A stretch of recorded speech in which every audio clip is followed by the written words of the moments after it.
Alright, welcome back. This is Cult of Elections, and in today's video we're going to be discussing what the swing states will be on the 2024 election night. Now, this may be a little bit difficult to gauge. 4 years in the past, because we had some new ones come in, like Georgia, and, well, Georgia. I believe that's the only swing state that jumped into the mix. Arizona, sort of, too, but it was considered a swing state in 2016 as well. But yeah, what are we working with here?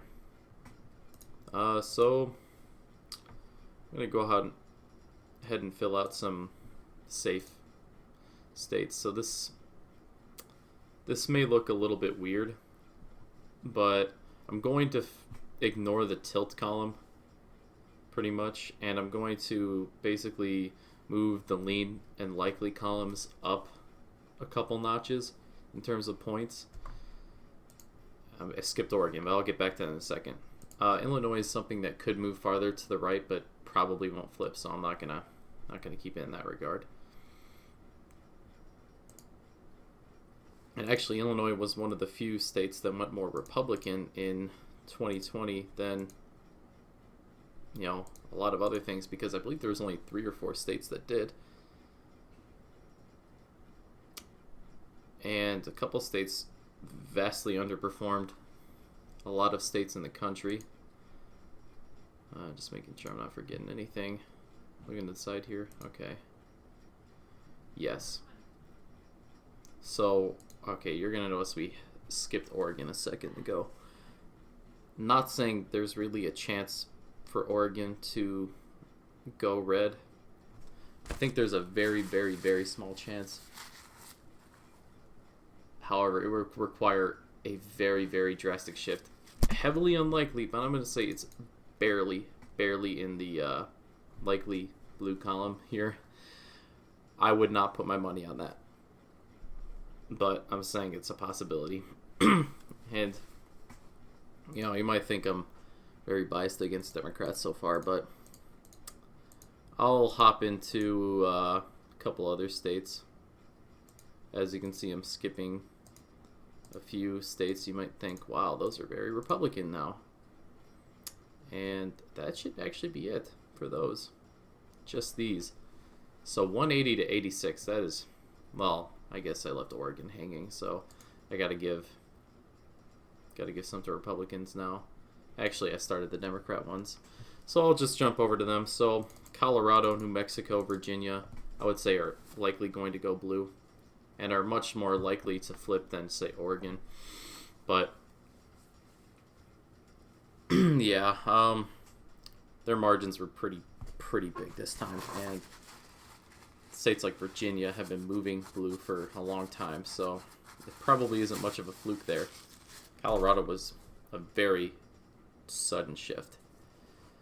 We're going to fill out the likely ones for Republicans. I mean, I would consider Montana in that regard. Kansas, Missouri, South Carolina, Mississippi.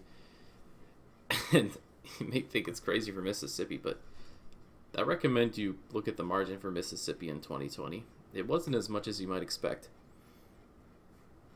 And it was similar to the amount in Oregon as well. So that's, like, to be fair, yes, I'm putting them in the same category.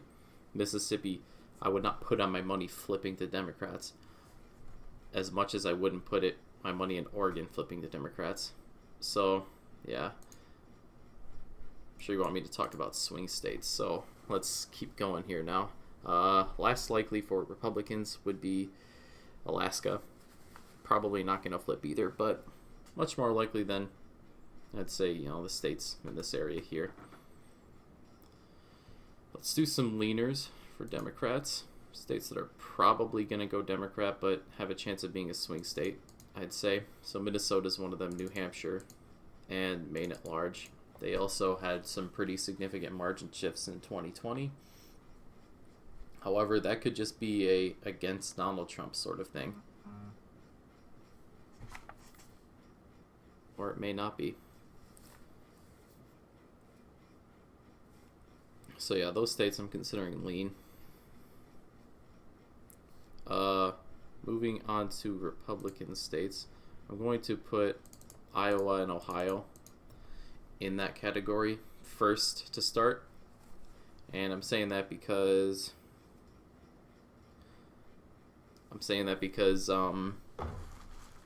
their margins were kind of similar to Minnesota, New Hampshire, made it large. Iowa was a little bit slimmer, but I mean, considering the country had large drastic shifts to the left, and these states did not quite have drastic shifts, it really says something. Now, this may be a bit of a controversial one, but I'm going to put as the final lean Republican state, Texas. Okay. And I say that because Texas, I have said numerous times, it has at least one more run in it to go Republican. And that's kind of the only reason I'm putting it in that regard. I think it could be a slimmer margin than 2020. But I don't think it will ultimately flip. Could it? Yes. But I consider it to be as likely as, say, Minnesota, New Hampshire, things like that. So, yes.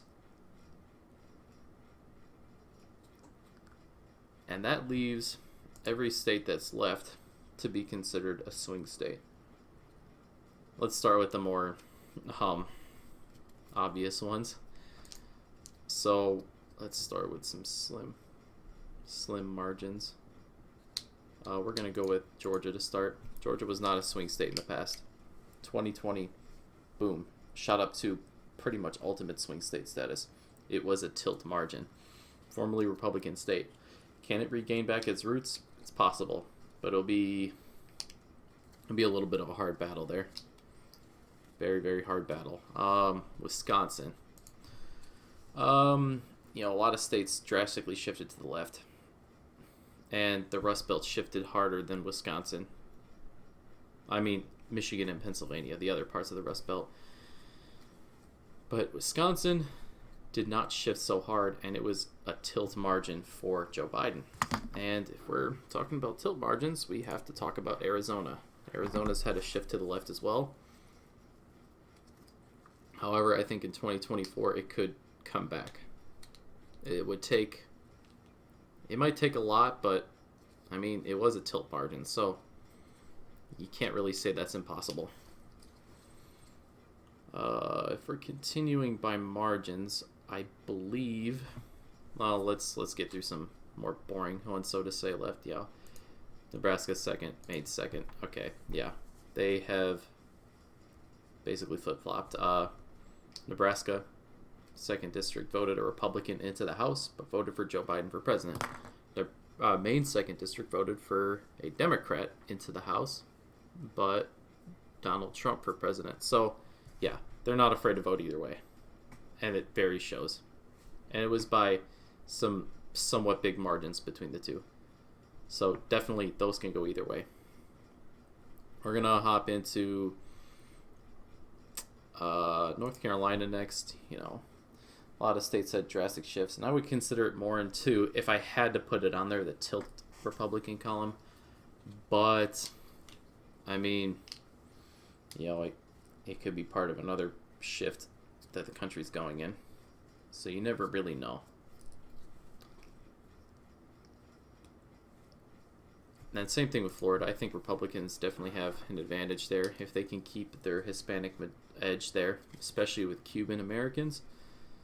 Yeah, I've talked about that many, many times. Nevada is something that's very weird. When a lot of the country shifted left, this state stayed rock solid. And perhaps if Republicans put up a more likable candidate, they could have won Nevada in 2020. It was a pretty close margin. And that's why I'm putting that in the swing state category. Michigan is probably the less swingy of the swing states. I would put it in more of a tilt Democrat way if I had the tilt margins on this map. But yeah, it was a slim enough margin. I guess the Rust Belt have sort of solidified themselves as swing states for at least the near future. Pennsylvania being about 2.1 point margin, maybe 1.7, something like that. That is definitely swing state territory. And if the drastic shift to the left disappears, then, states like Michigan and Pennsylvania can go back to Republicans. So yeah, what do you think? Are any of these predictions crazy? Should there be more swing states? Should there be less swing states? I don't see why you could say there could be less swing states, because maybe you could say Michigan. That one I could definitely say. But yeah, there you have it. 127 electoral votes as swing states. Be sure to like the video, leave a comment about what you think about it, and subscribe for more daily content. Peace.